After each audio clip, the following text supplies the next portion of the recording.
बोला बोला शंकर भगवान की जय।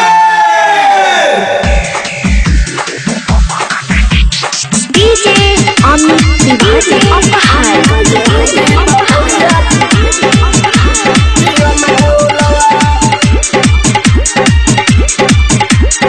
SN recording studio Jataur Bazar.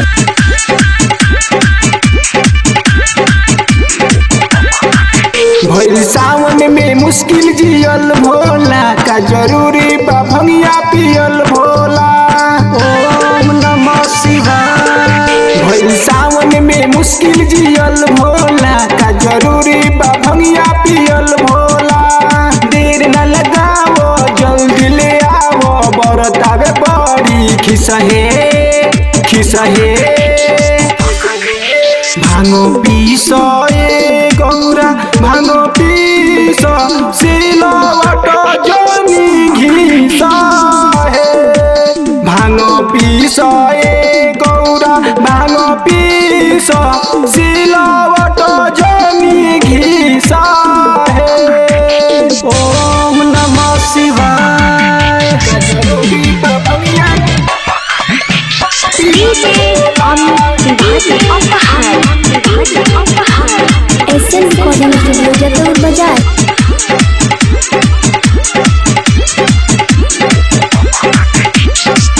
भांगिया में माजा रौरा पीले कौन जी। चढ़ते सवन काहे करतनी तंग जी करतनी तंग जी। भांगिया में माजा रौरा पीले कौन जी। चढ़ते सवन काहे करतनी तंग जी। पहिला समारी है अब की बारी 6 जुलाई 2020 है अरे 20 है। भांगो पीसो ए गौरा भांगो पीसो सिलवट जनी घीसा है। भांगो पीसो ए गौरा भांगो पीसो सिलवट जनी घीसा है। ओम नमः शिवाय। DJ Amit Tiwari SN recording studio Jataur बाजार।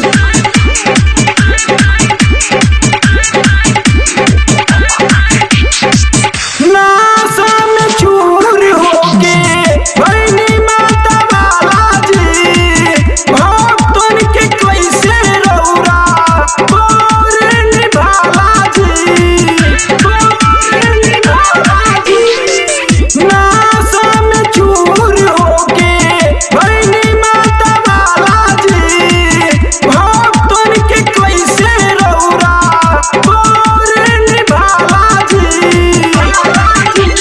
घायल मृत्युंजय यादव जितेंद्र फोटो नहीं खींचे है खींचे है खींचे है। भांगो पीसो ए गौरा भांगो पीसो सिलवट जनी घीसा है।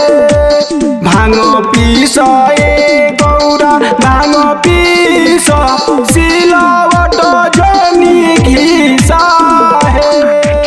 DJ SN recording studio Jataur बाजार।